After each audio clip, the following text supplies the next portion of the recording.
Kedatangan 1 juta barel minyak mentah dari Aljazair ke Indonesia bukanlah sekadar peristiwa logistik biasa.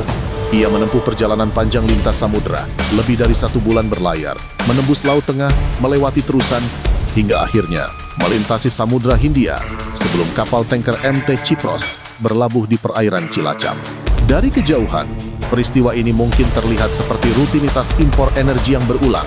Namun jika ditelusuri lebih dalam, muatan minyak ini menyimpan pesan yang jauh lebih besar tentang arah baru strategi energi Indonesia.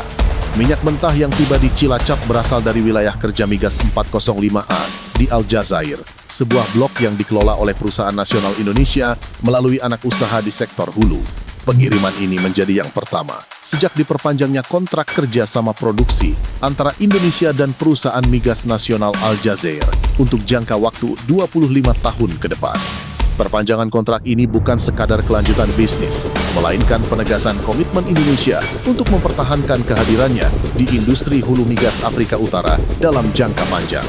Dengan kontrak yang diperpanjang hingga seperempat abad, jalur pasokan baru bagi kilang dalam negeri mulai terbuka secara lebih permanen. Perjalanan minyak ini sendiri mencerminkan kompleksitas sekaligus kesiapan infrastruktur energi nasional. Kargo diberangkatkan dari Pelabuhan Arzeu di pesisir Aljazair pada akhir Desember 2025. Selama lebih dari 30 hari, tanker melintasi rute yang tidak sederhana, menghadapi dinamika cuaca, kepadatan jalur pelayaran internasional, serta berbagai risiko navigasi. Setibanya di Cilacap, proses sandar dan bongkar muat dilakukan di bawah pengawasan ketat sistem kendali terpusat. Seluruh aktivitas unloading dipantau secara real-time dari ruang kendali kilang yang terhubung langsung dengan pusat pengawasan di Jakarta dan lokasi operasi di Aljazair. Sistem ini menunjukkan bahwa Indonesia tidak hanya mampu memproduksi minyak di luar negeri, tetapi juga siap mengelola rantai pasok lintas benua secara terintegrasi. Keberhasilan pengiriman ini kemudian diposisikan oleh manajemen sebagai bagian dari kontribusi terhadap ketahanan energi nasional. Dalam beberapa tahun terakhir, Indonesia menghadapi tantangan struktural berupa menurunnya produksi minyak dalam negeri, sementara konsumsi energi terus meningkat seiring pertumbuhan ekonomi dan populasi. Ketimpangan antara produksi dan konsumsi ini membuat impor minyak dan bahan bakar menjadi kebutuhan yang tidak terelakkan. Namun selama ini, sebagian besar impor dilakukan melalui mekanisme pasar spot internasional yang sangat sensitif terhadap gejolak geopolitik dan spekulasi harga. Dalam konteks inilah, membawa minyak dari ladang yang dioperasikan sendiri di luar negeri menjadi langkah strategis untuk mengurangi ketergantungan pada pasar jangka pendek. Secara ekonomi, masuknya 1 juta barel minyak dari Aljazair memiliki implikasi langsung terhadap pengelolaan pasokan energi nasional. Minyak tersebut akan diolah di kilang dalam negeri dan membantu menjaga kesinambungan produksi bahan bakar. Dengan pasokan yang lebih terjamin, kilang dapat beroperasi pada tingkat utilisasi yang lebih stabil. Stabilitas ini berdampak pada efisiensi biaya pengolahan karena kilang tidak perlu terlalu sering menyesuaikan operasi akibat fluktuasi pasokan. Dalam industri energi, kepastian pasokan kerap sama pentingnya dengan volume itu sendiri. Lebih jauh lagi, impor minyak dari hasil produksi sendiri di luar negeri berpotensi memberikan keuntungan finansial dibandingkan pembelian dari pedagang internasional. Di pasar spot, harga minyak kerap melonjak atau jatuh akibat konflik geopolitik, kebijakan negara produsen, atau sentimen spekulatif.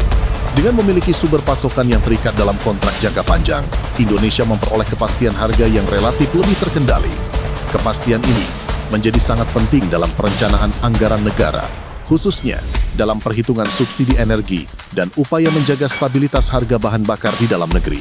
Dari sudut pandang neraca perdagangan, langkah ini juga memiliki makna strategis.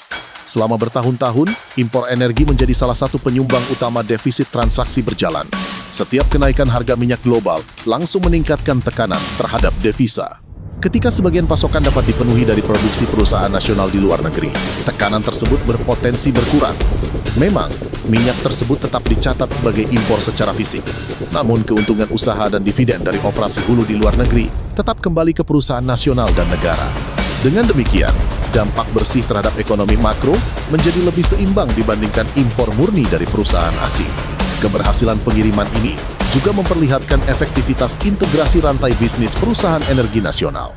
Produksi dilakukan oleh anak usaha di sektor hulu, pengangkutan oleh perusahaan pelayaran energi dalam satu grup, dan pengolahan dilakukan oleh unit pengelola kilang di dalam negeri. Model terintegrasi ini memperpendek rantai pasok dan mengurangi ketergantungan pada pihak ketiga.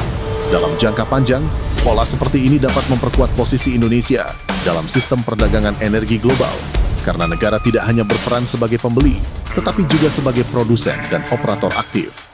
Namun capaian ini tidak berarti Indonesia telah mencapai swasembada minyak. Volume 1 juta barel, meskipun signifikan secara simbolik dan strategis, hanya setara dengan beberapa hari konsumsi nasional. Tantangan struktural berupa penurunan produksi lapangan minyak tua di dalam negeri masih menjadi pekerjaan besar yang belum terselesaikan. Oleh karena itu, langkah di Aljazair lebih tepat dipahami sebagai bagian dari strategi diversifikasi sumber pasokan, bukan sebagai solusi tunggal bagi persoalan energi nasional.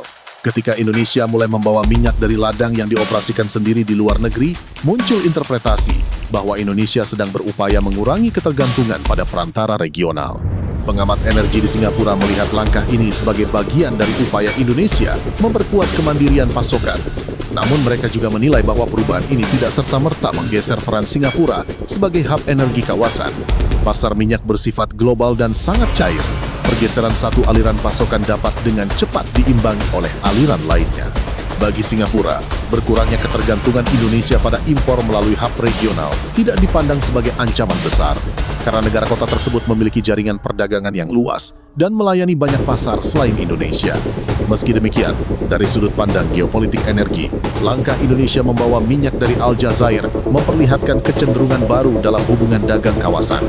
Diversifikasi jalur pasokan dan penguatan peran perusahaan nasional dalam rantai nilai global menjadi sinyal bahwa Indonesia sedang menata ulang posisinya. Negara ini tidak lagi sepenuhnya bergantung pada mekanisme pasar regional, tetapi mulai membangun jalur pasokan langsung yang dikelola sendiri. Dalam konteks ASEAN, peristiwa ini dapat dibaca sebagai bagian dari transformasi energi regional. Negara-negara Asia Tenggara menghadapi tekanan serupa. Permintaan energi terus meningkat, sementara produksi minyak cenderung stagnan atau menurun. Situasi ini mendorong perusahaan energi nasional untuk mencari sumber baru di luar negeri, baik di Timur Tengah, Afrika, maupun Amerika. Indonesia bukan satu-satunya yang melakukan ekspansi. Namun keberhasilan membawa minyak dari Aljazair menunjukkan bahwa perusahaan nasional Indonesia mampu bersaing di wilayah yang selama ini didominasi oleh perusahaan multinasional besar. Dari sudut pandang hubungan Indonesia dan Singapura, kerjasama energi tetap memiliki arti penting. Meski terjadi pergeseran strategi pasokan, kedua negara masih terlibat dalam berbagai proyek energi bersih dan infrastruktur lintas batas. Dengan demikian, pengiriman minyak dari Aljazair tidak dapat dipahami sebagai pemutusan hubungan dagang, melainkan sebagai penyesuaian strategi dalam sistem energi yang semakin kompleks dan saling terhubung. Di dalam negeri, keberhasilan ini juga memiliki makna simbolis yang kuat. Ia menunjukkan bahwa perusahaan milik negara tidak hanya berperan sebagai operator domestik, tetapi juga sebagai pemain internasional. Keberadaan operasi di Aljazair selama puluhan tahun, serta keberhasilan memperpanjang kontrak hingga seperempat abad ke depan, mencerminkan tingkat kepercayaan mitra asing terhadap kapasitas teknis dan manajerial Indonesia.